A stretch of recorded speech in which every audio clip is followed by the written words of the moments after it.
Hello everyone, once again welcome back to Priyanka Career Hub for UGC NET exam preparation. I hope you all are doing great. Priyanka this side. Friends UGC net June 2025 exam के result announce हो गए हैं।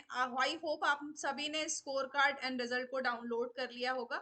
Certificate आपके exam के result आने के 1 month के बाद इशू होते हैं। कुछ स्टूडेंट्स के डाउट थे कि सर्टिफिकेट कब आएंगे, तो एग्जाम के लगभग 1 महीने के बाद सर्टिफिकेट आ जाते हैं। जिस भी स्टूडेंट्स ने नेट जेआरएफ क्वालिफाई किया उन सभी स्टूडेंट्स को congratulations for your future.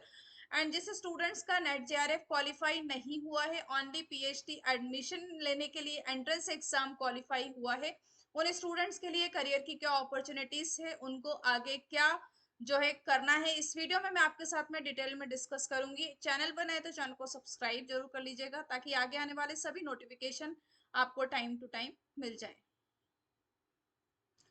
So friends, UGC net में पिछले जो है आपके एग्जामिनेशन से 3 कैटेगरीज को ऐड कर दिया है, JRF, assistant professor and PhD only. पहले इसमें 2 कैटेगरीज हुआ करती थी, जेआरएफ और assistant professor. JRF junior research fellowship and assistant professor UGC net. But क्योंकि अब यहाँ पे पीएचडी ओनली को भी ऐड कर दिया गया है, मतलब कि आप अगर आप पीएचडी क्वालिफाई करते हैं तो ओनली पीएचडी में किसी यूनिवर्सिटी में पीएचडी में एडमिशन लेने के लिए आपको एक एलिजिबिलिटी मिल जाती है यहाँ पर। बट अगर आप नेट क्वालिफाई करते हैं तो नेट क्वालिफाई करने करने के बाद आप किसी भी यूनिवर्सिटी और कॉलेज में असिस्टेंट प्रोफेसर की जॉब के लिए अप्लाई कर सकते हैं। क्या अब स्टूडेंट्स का क्वेश्चन है कि क्या हम पीएचडी क्वालिफाई करके किसी कॉलेज में असिस्टेंट प्रोफेसर जॉब के लिए अप्लाई कर सकते हैं? तो नहीं, यहाँ पर आप किसी असिस्टेंट प्रोफेसर जॉब के लिए अप्लाई नहीं कर सकते हैं, आप एलिजिबल नहीं है। पीएचडी अगर आप क्वालिफाई करते हैं तो आपके पास ओनली एक एलिजिबिलिटी क्राइटेरिया है कि आप पीएचडी किसी यूनिवर्सिटी में एडमिशन लेने के लिए अप्लाई कर सकते हैं। इस पीएचडी क्वालिफाई अगर आप करते हैं तो इसका जो सर्टिफिकेट वैलिड होता है 1 ईयर का होता है, यानी कि आगे 1 साल तक आप कहीं पे भी यूनिवर्सिटी में एडमिशन के लिए अप्लाई कर सकते हैं। एंड असिस्टेंट प्रोफेसर अगर आप एग्जाम क्वालिफाई करते हैं तो उसका सर्टिफिकेट भी 1 ईयर के लिए वैलिड होता है कि आप 1 ईयर तक पीएचडी में भी एडमिशन ले सकते हैं और किसी कॉलेज में असिस्टेंट प्रोफेसर जॉब के लिए भी अप्लाई कर सकते हैं।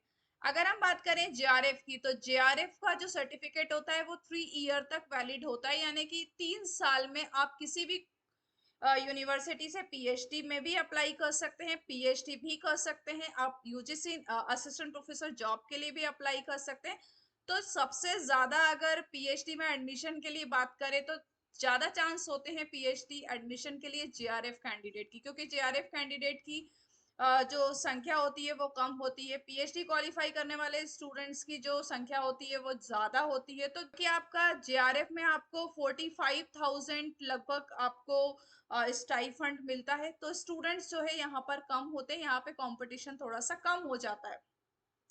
जेआरएफ अगर क्वालिफाई करते हैं तो पीएचडी में आपको ज्यादा कॉम्पीट नहीं करना होता, जेआरएफ के बेसिस पे आपका अच्छी यूनिवर्सिटी में पीएचडी में एडमिशन हो जाता है। कुछ स्टूडेंट्स का डाउट है कि क्या हमें सभी यूनिवर्सिटीज में अगर हमने पीएचडी का एंट्रेंस एग्जाम क्वालिफाई किया है, पीएचडी ओनली के लिए अगर हम क्वालिफाई है, तो क्या हमें एंट्रेंस एग्जाम नहीं देना पड़ेगा?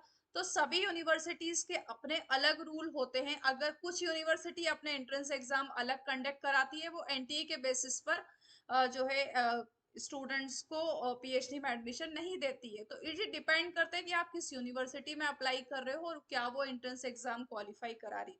अगर किसी यूनिवर्सिटी में एंट्रेंस एग्जाम नहीं है, वो नेट के बेसिस पे कर रही है, अगर आपका पीएचडी क्वालिफाई है तब तो आपको एंट्रेंस एग्जाम नहीं देना है, आप इंटरव्यू के बेसिस पे डायरेक्ट पीएचडी में एडमिशन ले सकते हैं। बट अगर आपने ओनली पीएचडी क्वालिफाई किया है तो अभी भी आपके पास टाइम है, आप नेट जेआरएफ की प्रिपरेशन करना स्टार्ट कीजिए। तो आज से ही, अभी से ही अपनी प्रिपरेशन को करना स्टार्ट कर दीजिए। एंड आपको तो पता ही है कि कट ऑफ जो है इस बार बहुत ज्यादा हाई रहा, तो अब जो है आप ऊपर ऊपर के कॉन्सेप्ट पढ़ के एग्जाम को क्लियर नहीं किया जा सकता। यहाँ पे कंपटीशन बहुत बढ़ गया है, डिफिकल्टी लेवल इंक्रीज हो गया है, तो आपको जरूरत है हार्ड वर्क करने की, स्मार्ट वर्क करने की। तो प्रिपरेशन को स्टार्ट कर दीजिए।